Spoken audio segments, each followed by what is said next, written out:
I've been a forest ranger for over a decade now, and I've seen some things that would make most people think twice about setting foot in the woods again. But one night, I saw something I still can't explain. It was a late fall evening, and the forest was quiet. The kind of quiet that makes you feel like you're the only living thing for miles. I was doing my usual rounds, patrolling a remote section of the park that wasn't accessible to the public. My flashlight beam cut through the trees, casting long, eerie shadows, and the sound of crunching leaves under my boots was the only noise breaking the silence. I was about halfway through my route when I noticed something strange. Up ahead, there was a figure standing by a tree, barely visible in the dim light. At first, I thought it might be a lost hiker, but as I got closer, something about it seemed off. The figure was completely still, almost blending into the tree itself. But the way it stood there, just watching, felt unnatural. I called out, but there was no response, just silence. I took a few steps closer, shining my flashlight on it. And that's when I realized it wasn't a person. It was some kind of silhouette, a dark shape without any real form, almost like a shadow that had taken on a life of its own. But it wasn't cast by any light. It was just there. I felt a chill run down my spine as I watched it, frozen in place. It was like every instinct in my body was screaming at me to back away, but I couldn't look away. Slowly, it started to shift, almost melting into the tree and then reappearing a few feet away, as if it was moving through the shadows themselves. I don't know how long I stood there watching it move, but then I noticed something else, a second figure, and then a third, emerging from the shadows between the trees. They didn't make a sound, just drifted closer, surrounding me on all sides. My heart was pounding, and every fiber of my being told me to run. But I was rooted to the spot, barely able to breathe. The figures moved closer, and as they did, I started to hear whispers, faint and distant, like voices carried on the wind. They didn't sound like words, more like fragments of sound, just enough to make the hair on the back of my neck stand up. Finally, I snapped out of it, stumbling backward as I raised my flashlight and swung it around, trying to keep them all in my sight. But as soon as the light hit them, they vanished, melting back into the shadows like they'd never been there. I didn't waste another second. I turned and ran, barely able to see where I was going as I sprinted through the trees. I could still hear those whispers, faint and mocking, like they were following me. I didn't stop until I was back at the ranger station, heart pounding, gasping for breath. When I looked back, the forest was silent again, as if nothing had happened. I never told anyone about that night, but every time I'm on patrol, I feel like I'm being watched, like those shadows are still out there waiting. And I can't shake the feeling that one day they'll step out of the trees again. When you spend enough time in the deep woods, you start to feel like you know them inside and out. But as a forest ranger, I've learned there are parts of the forest that keep their own secrets, places where the usual sounds of nature just stop. One night, I was out on a late patrol near an old fire tower. This part of the forest was known for strange occurrences, sudden drops in temperature, odd echoes, and sometimes locals swore they'd see lights moving through the trees. Most of us just wrote it off as wild animals or tricks of the mind. But that night, I found myself rethinking everything. It was a foggy night, and the mist hung low, swirling around my feet and making it hard to see more than a few feet ahead. My flashlight barely cut through the haze, but I kept walking, making sure the tower was secure. I was almost finished when I heard it, a faint crunch of leaves behind me. I turned, shining my light into the fog. But there was nothing there, just trees stretching out into the mist. But as I started walking again, I heard it once more, this time closer. The sound of footsteps, slow and deliberate, like someone or something was keeping pace with me. My pulse quickened and I called out, "Is someone there?" My voice sounded strange, muffled by the fog. There was no response, only silence. But the silence felt wrong, like the forest was holding its breath. I couldn't see anything, but I could feel it. This creeping sensation, like I was being watched by something just out of sight. I continued walking, trying to shake off the feeling, but every few steps, I'd hear those soft, crunching sounds, always just far enough to stay hidden.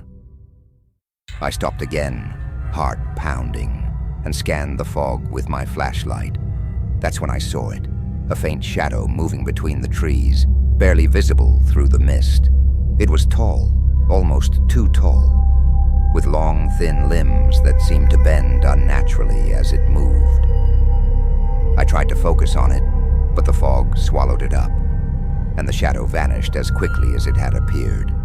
I felt a chill run down my spine. Part of me wanted to go back to the station, but I had to finish my patrol, so I kept moving faster now, glancing over my shoulder every few seconds. Then just as I reached the fire tower, I heard it again, closer this time, like it was right behind me. I spun around, holding my flashlight up, and my heart nearly stopped.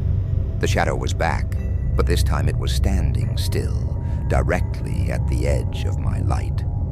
I couldn't make out any details, just a dark figure that seemed to shift and ripple with the fog. I backed away slowly, not daring to turn my back on it. And then it moved, not toward me, but around me, like it was circling, watching. The crunching sounds grew louder, like it was taunting me, letting me know it was there, just out of reach. Every instinct told me to run, but I couldn't let it follow me back to the station. I had to make sure it stayed here. So I stood my ground, shining the flashlight directly at it, and tried to speak. But the words caught in my throat. And then it vanished. The footsteps stopped, the fog settled, and everything went silent. I stayed there for a few minutes, barely breathing, straining my ears for any sign of movement. But there was nothing. Whatever it was gone. I headed back to the station as fast as I could, glancing over my shoulder the whole way. When I got back, I closed the door and locked it, feeling the tension finally start to ease. But as I sat there, catching my breath, I looked out the window and froze. Standing just beyond the tree line was that shadow, watching the station. It didn't move, didn't make a sound. It just stood there, waiting, as if it knew I was watching back. I closed the blinds and didn't look outside again that night. To this day, I don't go near that fire tower, and every so often when the fog rolls in thick and low, I swear I can see a shadow out there in the trees, waiting, watching. A few years ago, I was called out to help with a missing persons case. A group of campers had gone out for a weekend trip, but one of them had never returned. When I got to the campsite, there was this heavy, unsettling feeling in the air, like the forest itself knew something was wrong. The site was deep in the woods, off the main trails, where most people don't go. When I arrived, the tents and supplies were all there, exactly as they'd left them, but there was something strange. Everything was undisturbed, no signs of a struggle, no signs of animals. It was like they'd just vanished. One of the friends who'd made it back told me the last place they'd seen their friend was at the edge of the forest, near a clearing. He'd wandered off late at night, saying he'd heard something moving in the trees. They'd waited for him to come back, but after a few hours he was still gone. By sunrise, he hadn't returned, and they'd gone back to report him missing. As I walked through the campsite, I could feel that uneasy silence around me. The usual sounds of birds and rustling leaves were absent, and all I could hear was my own breathing. I followed the trail to the clearing, hoping I'd find something, anything, that might explain where he'd gone. The path led me to a part of the forest that was thicker, darker, with towering trees that blocked out most of the light. I had to use my flashlight to see, even though it was the middle of the day. I kept going, pushing aside branches and listening for any sign of movement. That's when I noticed something strange. There, at the edge of the clearing, was a tent.